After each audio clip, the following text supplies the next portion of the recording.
experience an out-of-body movement when he is ready to do so. More will be said about this topic later.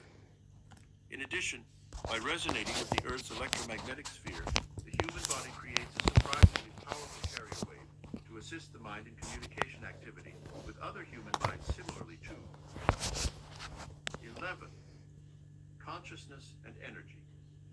Before our explanation can proceed any further, it is essential to define the mechanism by which the human mind exercises the function known as consciousness, and to describe the way in which that consciousness operates to deduce meaning from the stimuli which it receives. To do this, we will first consider the fundamental character of the material world in which we have our physical existence, in order to accurately perceive the raw stuff with which our consciousness must work. The first point which needs to be made is that the two terms, matter and energy, tend to be misleading if taken to indicate two distinctly different states of existence in the physical world that we know it. Indeed, if the term matter is taken to mean solid substance as opposed to energy, which is understood to mean a force of some sort, then the use of the former is entirely misleading. Science now knows that both the electrons which spin in the energy field located around the nucleus of the atom, and the nucleus itself are made up of nothing more than oscillating energy grids. Solid matter, in the strict construction of the term, simply does not exist. Rather, atomic structure is composed of oscillating energy grids, surrounded by other oscillating energy grids, which orbit at extraordinarily high speeds. In his book, Stalking the Wild Pendulum, Itzhak Bentov gives the following figures. The energy grid which composes the nucleus of the atom vibrates at approximately 10 Hertz, which means 10 followed by 22 zeros. At 70 degrees Fahrenheit, an atom oscillates at the rate of 10-15 Hertz. An entire molecule, composed of a number of atoms bound together in a single energy field, vibrates in the range of 10 Hertz. A live human cell vibrates at approximately 10 Hertz. The point to be made is that the entire human being, brain, consciousness, and all is like the universe which surrounds him, nothing more or less than an extraordinarily complex system of energy. The so-called states of matter are actually very distinct. In the state of energy, human consciousness is a function of the interaction of energy in two opposite states, motion versus rest, in a manner described in the following paragraph. 12.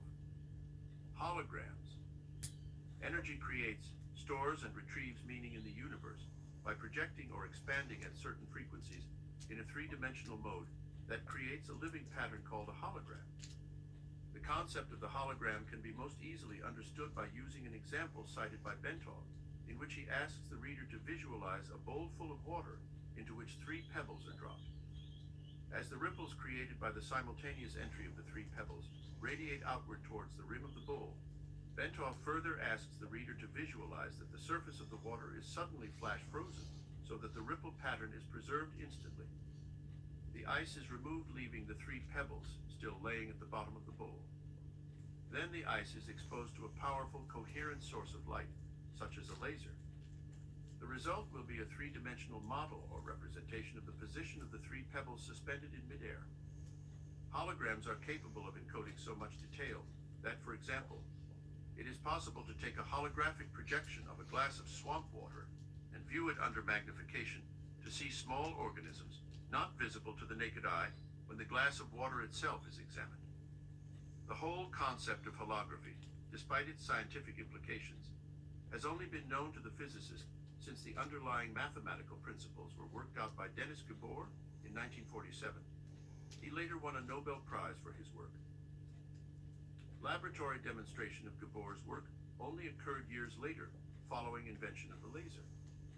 As biologist Lyle Watson explains, the purest kind of light available to us is that produced by a laser, which sends out a beam in which all the waves are of one frequency, like those made by an ideal pebble in a perfect pond. When 2 laser beams touch, they produce an interference pattern of light and dark ripples that can be recorded on a photographic plate. And if one of the beams, instead of coming directly from the laser, is reflected first off, an object such as a human face, the resulting pattern will be very complex indeed, but it can still be recorded. The record will be a hologram of the face. 13. The part encodes the whole. Of further importance is the fact that even if we dropped our frozen hologram of the ripple pattern on the floor and broke it into a number of pieces, each individual piece would recreate the entire holographic image all by itself. The smaller the piece, the fuzzier and more distorted would be the resulting holographic projection, but the fact remains that a whole projection would nonetheless be made. The key to creating any hologram is that energy in motion must interact with energy in a state of rest. Game on, order in, pizza, wings, burgers, and more. Get it delivered, food to fuel your fandom. Order in with Uber Eats.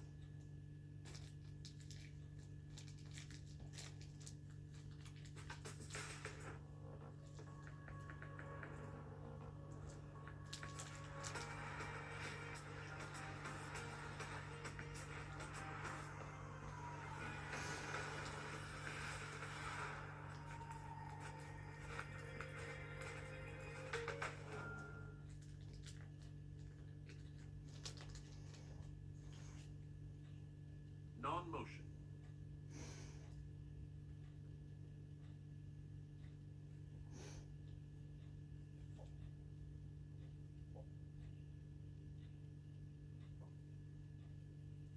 In the foregoing example, the pebbles represent energy in motion, while the water, before its agitation by the pebbles, represents energy at a state of rest. To activate or, in effect, to perceive the meaning of a hologram, energy, in this case, a coherent light source such as a laser beam, must be passed through the interference pattern generated by interaction between the moving energy and the energy at rest. In the simple example given by Bentov, this requirement was fulfilled by holding the frozen interference pattern in front of the coherent light to project the three-dimensional holographic image, its meaning, into space. As Marilyn Ferguson, editor of the Brain Mind Bulletin, tells us, another feature of a hologram is its efficiency. Billions of bits of information can be stored in a tiny space. The pattern of the holographic photograph is stored everywhere on the plate. 14. The consciousness matrix. The universe is composed of interacting energy fields, some at rest and some in motion. It is, in and of itself, one gigantic hologram of unbelievable complexity. According to the theories of Karl Pribram, a neuroscientist at Stanford University, and David Bohm, a physicist at the University of London, the human mind is also a hologram, which attunes itself to the universal hologram by the medium of energy exchange, thereby deducing meaning and achieving the state which we call consciousness. With respect to states of expanded or altered consciousness such as gateway uses, the process operates in the following way. As energy passes through various aspects of the universal hologram and is perceived by the electrostatic fields which comprise the human mind, the holographic images being conveyed are projected upon those electrostatic fields of the mind and are perceived or understood to the extent that the electrostatic field is operating at a frequency and amplitude that can harmonize with, and therefore read the energy carrier wave pattern passing through it. Changes in the frequency and amplitude of the electrostatic field which comprises the human mind determines the configuration, and hence the character of the holographic energy matrix, which the mind projects to intercept meaning directly from the holographic transmissions of the universe. Then, to make sense of what the holographic image is saying to it, the mind proceeds to compare the image just received with itself. Specifically, it does this by comparing the image received with that part of its own hologram, which constitutes memory. By registering differences in geometric form and in energy frequency, the consciousness perceives. As psychologist Keith Floyd puts it, contrary to what everyone knows is so, it may not be the brain that produces consciousness, but rather consciousness that creates the appearance of the brain. 15. Brain in phase. The consciousness process is most easily envisaged if we picture the holographic input with a three-dimensional grid system superimposed over it, such that all of the energy patterns contained within can be described in terms of three-dimensional geometry, using mathematics to reduce the data to two-dimensional form. Bentov states that scientists suspect that the human mind operates on a simple binary go, no-go system, as do all digital computers. Therefore, once it superimposes a three-dimensional matrix over holographic information it wishes to interpret, and reduces that information mathematically to two-dimensional form. It can completely process it using its fundamental binary system, just as any computer made by the hand of man can process volumes of data and make various comparisons between the data and information stored in its digital memory. Our minds operate in the same way, perceiving by comparison only. Ventov states the proposition this way: our whole reality is constructed by constantly making such comparisons whenever we perceive something. We always perceive differences only. In states of expanded consciousness, the right hemisphere of the human brain in its holistic, non-linear, and non-verbal mode of functioning acts as the primary matrix or receptor for this holographic input while, by operating in phase or coherence with the right brain, the left hemisphere provides the secondary matrix through its binary, computer-like method of functioning to screen further the data by comparison and reduce it to a discrete two-dimensional form. 16. Evaluation.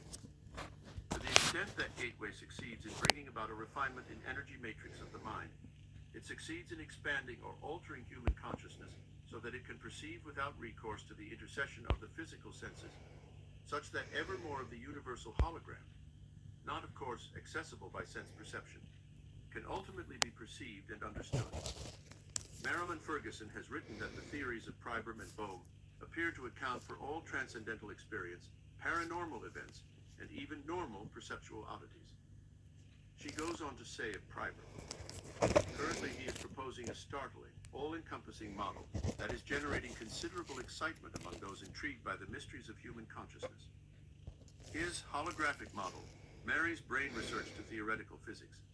It accounts for normal perception and simultaneously takes the paranormal and transcendental experiences out of the supernatural by explaining them as a part of nature. Like certain strange discoveries of quantum physics, the radical reorientation of this theory suddenly makes sense of paradoxical sayings of mystics throughout the ages. 17.